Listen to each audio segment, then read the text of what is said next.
ये आकाशवाणी गोरखपुर है। अब आप सुषमा श्रीवास्तव से क्षेत्रीय समाचार सुनिए। मुख्यमंत्री योगी आदित्यनाथ ने कहा है कि केंद्र सरकार किसानों की सच्ची हितैषी है और उनके कल्याण के लिए सभी कदम उठा रही है। विधानसभा में आज अपने संबोधन में मुख्यमंत्री ने कहा कि कुछ लोग किसान आंदोलन के नाम पर देश की छवि को खराब कर रहे हैं और राष्ट्र के विकास में बाधा डालने का काम कर रहे हैं। उन्होंने कहा कि केंद्र सरकार ने किसान संगठनों के साथ कई दौर की बातचीत की और आगे भी बातचीत के लिए तैयार है। मुख्यमंत्री ने कहा कि जब वैश्विक स्तर पर भारत की छवि मजबूत हो रही है, तब कुछ लोग किसानों के मुद्दे के नाम पर इसे खराब करने का प्रयत्न कर रहे हैं। श्री योगी ने कहा कि प्रधानमंत्री नरेंद्र मोदी के नेतृत्व में देश विकास के मार्ग पर आगे बढ़ रहा है और अलग अलग क्षेत्रों में भारी मात्रा में निवेश को आकर्षित कर रहा है। किसानों के कल्याण के लिए केंद्र सरकार द्वारा चलाई जा रही कई योजनाओं का जिक्र करते हुए श्री योगी ने कहा कि देश के 12 करोड़ किसान प्रधानमंत्री किसान सम्मान निधि योजना से लाभान्वित हुए हैं। उन्होंने कहा कि योजना के तहत किसानों को हर साल 6,000 रुपये उनके खातों में पहुंचाए जा रहे हैं। मुख्यमंत्री योगी आदित्यनाथ ने कहा है कि उत्तर प्रदेश अपनी निवेश अनुकूल, पारदर्शी तथा व्यवस्थित नीतियों के कारण राष्ट्रीय और अंतर्राष्ट्रीय निवेशकों के लिए आकर्षण का केंद्र बन गया है।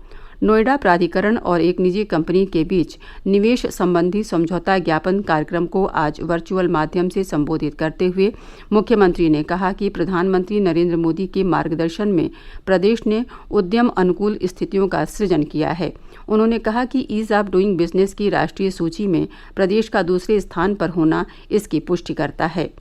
मुख्यमंत्री ने कहा कि प्रदेश सरकार ने निवेश परक योजनाओं और रोजगार को बढ़ावा देने वाले उद्यमों की स्थापना और अधिक से अधिक विदेशी निवेश को आकर्षित करने के लिए नीतियां बनाई हैं, जिससे प्रदेश उद्यमिता का केंद्र बनने की ओर तेजी से अग्रसर है।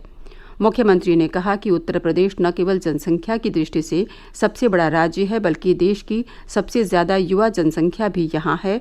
उन्होंने कहा कि प्रदेश देश का सबसे बड़ा बाजार भी है।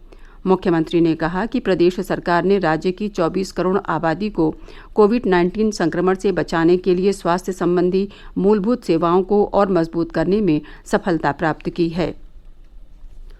प्रदेश में पिछले 24 घंटे में कोरोना संक्रमण के 104 नए मामले सामने आए हैं, जबकि इस दौरान 165 लोग स्वस्थ हुए हैं।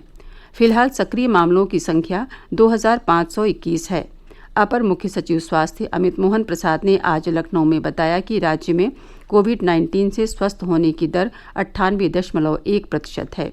उन्होंने बताया कि प्रदेश में कल एक दिन में 1,36,180 कोविड नमूनों की जांच की गई। अब तक कुल 3,1,73,226 नमूनों की जांच की जा चुकी है। प्रदेश में आज स्वास्थ्य कर्मियों को कोविड टीके की दूसरी डोज लगाई जा रही है। साथ ही टीकाकरण से छूट गए स्वास्थ्य कर्मियों को भी टीका लगाया जा रहा है। अपर मुख्य सचिव स्वास्थ्य अमित मोहन प्रसाद ने बताया कि राज्य में अग्रिम पंक्ति के कर्मियों का टीकाकरण लगभग पूरा कर लिया गया है। शेष अग्रिम पंक्ति के कर्मियों का टीकाकरण 22 फरवरी तथा 25 फरवरी को किया जाएगा।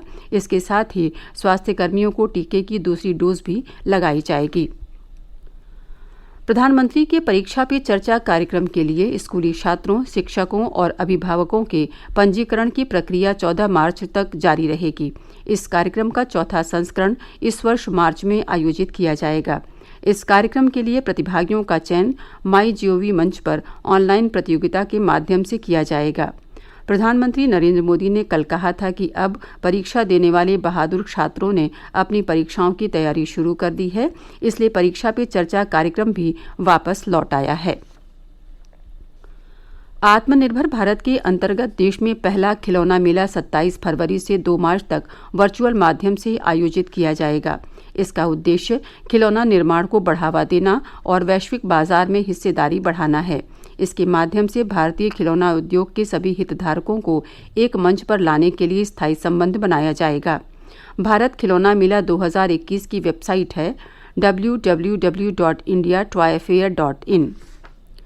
मुख्यमंत्री योगी आदित्यनाथ ने चित्रकूट में मिट्टी का टीला धंसने से 2 महिलाओं समेत 3 लोगों की मृत्यु पर गहरा शोक व्यक्त किया है।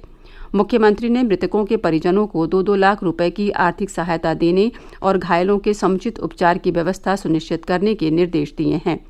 चित्रकूट जिले के रैपुरा थाना क्षेत्र में आज मिट्टी खुदाई करने के दौरान टीला धंसने से इसके नीचे दबकर 2 महिलाओं और 1 बालिका की मौत हो गई, जबकि 2 अन्य घायल हो गईं। इसके साथ ही क्षेत्रीय समाचारों का ये बुलेटिन समाप्त हुआ। नमस्कार।